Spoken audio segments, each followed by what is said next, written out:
Gravy thickens up. Let's see how we could creamy we can make these potatoes.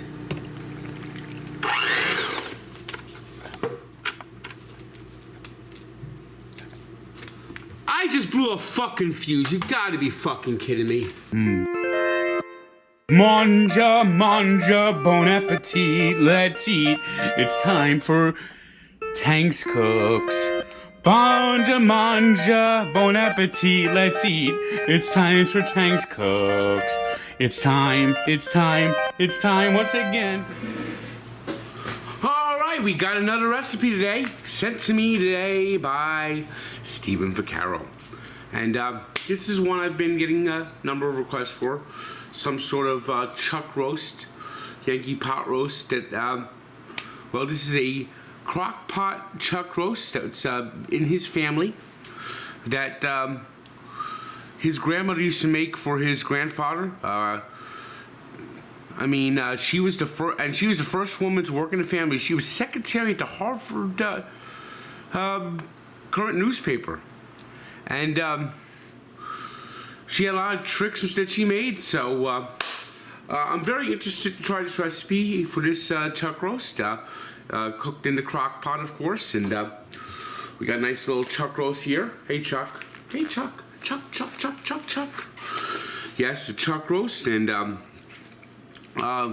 we're actually going to start off by doing a little bit of a sear on the meat, just to give it a little extra flavor. So we got a little pan going right here. We're going to sear the meat, and we're going to spice it up as well. So let's get it out the package. And put it in the pan. Start searing this baby up. And we'll put our, our usual spices on here, which means accent. Yay! Rub it in a little bit.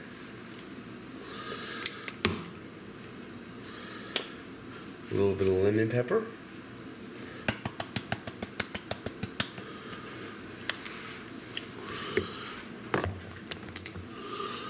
Garlic powder.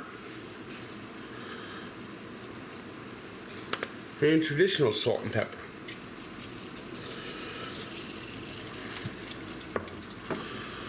There we go. And we're going to sear this up about 3 to 4 minutes each side and get a nice little added texture flavor. Alright, I think we're done with the first side. Now we can flip the meat, turn the meat around, cook on other side down if it wants to grab me. Come on. Turn the meat around. There we go. And we'll do the same spices. While he just finishes searing on the other side, we're going to mix in some liquids. We got about 3 cups of beef broth here.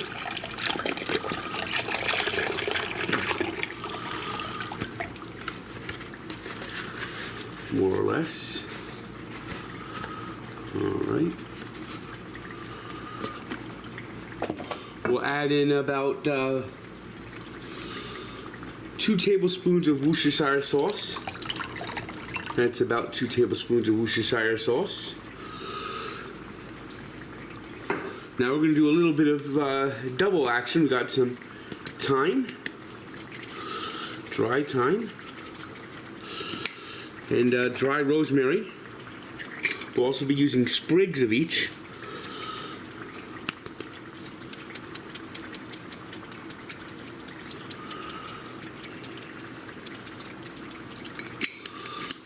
And mix this up real good to get ready to pour onto our meats. Yes, indeed. All right, now we can get ready to put this into the crock pot. So let's start off. We're going to put about a cup of chopped onions. This is probably about a cup. Spread it on the bottom of the pan. Then we got 3 cloves of garlic. I guess this is about 3 cloves of garlic minced. spread that at the bottom of the pan. La la la la. Do do do do do do do do. Ba ba ba boo. Here we go.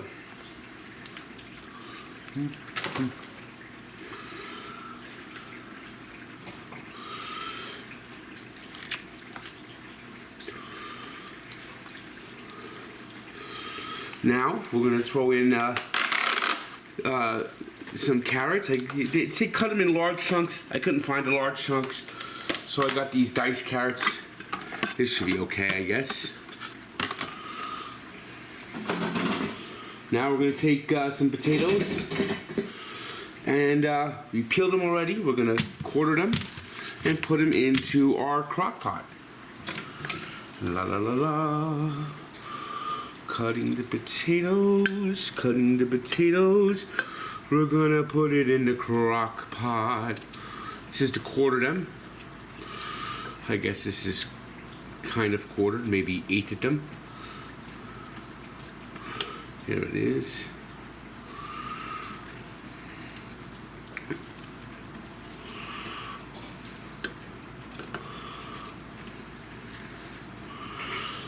Do-do-do-do. Quartering, quartering, quartering. There it is, that's more quartered.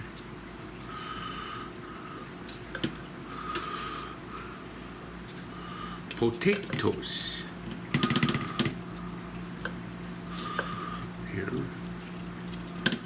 Here, nice big chunks of potatoes. We'll try to make that some sort of a creamier mashed potatoes when they're done. Take them out, maybe combine some milk if they come out right. Or maybe I'll just have to use these Bob Evans. We'll see how it looks at the end of today.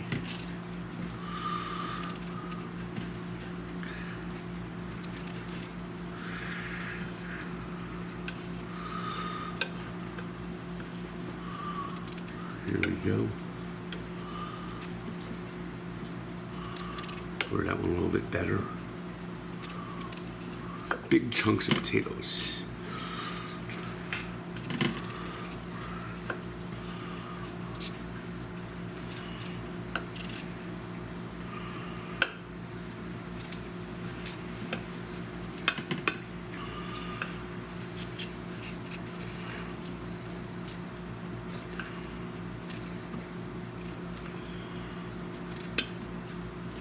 See, this is what we're looking at. Look at that nice little bed.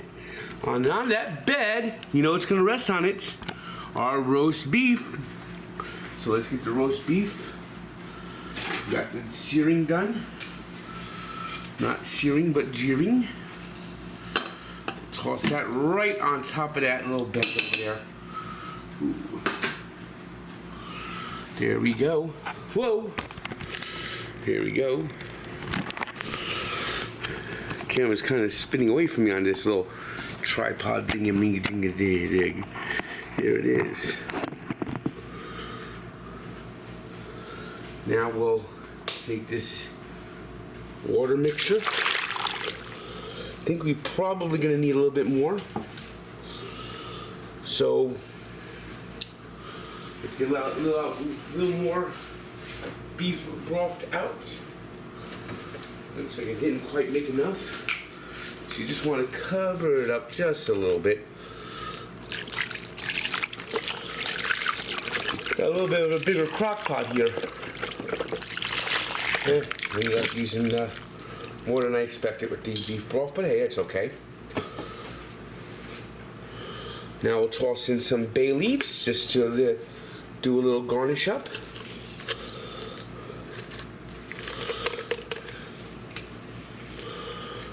Bay leaves on each side. Here we go.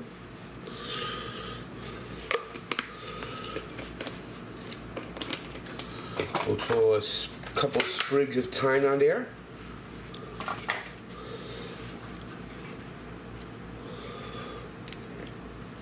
We'll tap this down into the liquid.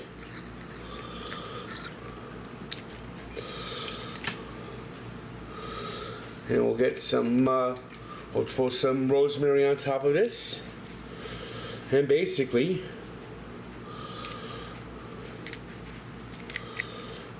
we're gonna let this cook all day. Let's cover this on low. We'll cover this up, and it's gonna cook like this for about 8. We got this for 8 hours. Let's see how it came out.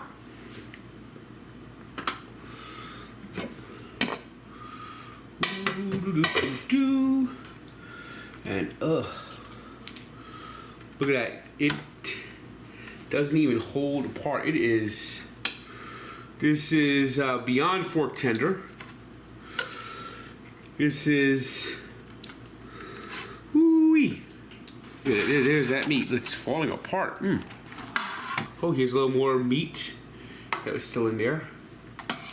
That thing shattered apart. The potatoes and the carrots.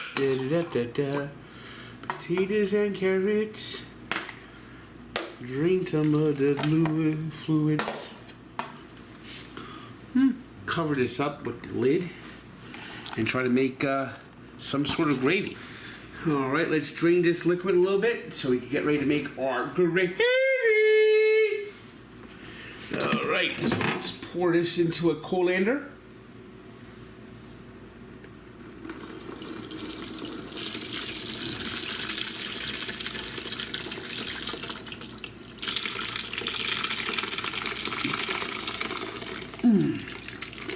Ah, more potatoes made it out. Ooh, there it is. All right, we got our liquid here. Now we're gonna make this into a little bit of a gravy. Yes, indeed. So what we have to do is we have to get some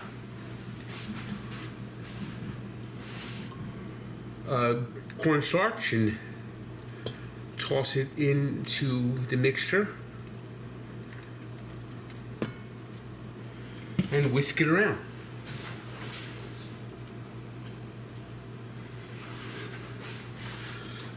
And this will help thicken up into a little bit of a gravy.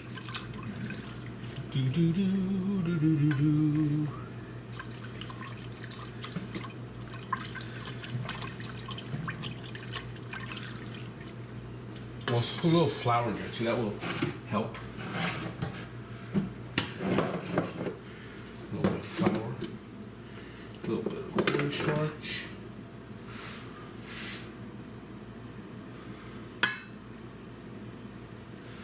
Make a nice little gravy. And also try on to heat a little bit to break it down.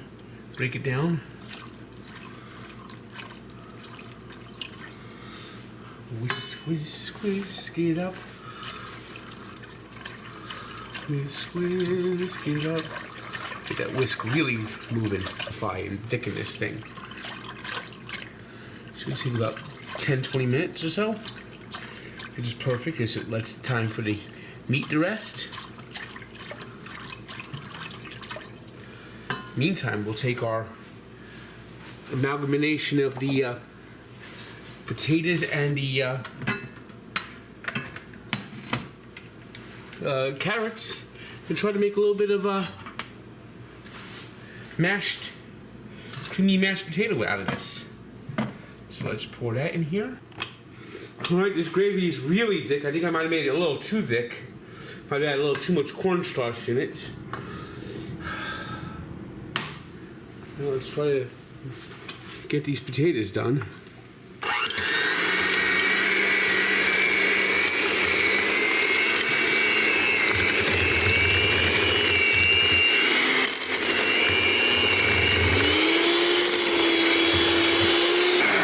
I think that looks pretty good. Time to plate the meal. Well, here's our mashed and mashed potato corn mixture. Carrots. I keep saying corn. Also some onions in here. It might be a unique tasting mashed potatoes, I would say. But let's spoon some of that on a plate. We got, I made some corn on the side, of course. Because I got corn on my mind. I was going to make green beans, but I made corn instead. Throw a little salt on here. La la la la la la. La la la la la la. And this is the chuck roast. It literally falls apart with the fork. Look at that. Look at that. You just peel it with the fork. Look at that. It just crumbles. It's how tender it is after 8 hours in the crock pot. And the gravy came out a little thick. The gravy. Look at that. Ooh, very thick. Very thick. Made it put a little too much cornstarch in the end. Wasn't thickening up fast enough, but boy, when it thickened, it thickened. As I was trying to fix that fuse I blew. All right, we're all plated up. Let's see. This is how it looks. It doesn't look too bad. You know, I have to thank Stephen Vaccaro for sending me this recipe. His grandmother's recipe. It was his grandfather's favorite. So let's see how these this mixture of mashed potato, corn, really like whipped up really good taste. And of course, the chuck roast gravy came out really thick. I think I put too much cornstarch in it. I should have been a little more careful on that one.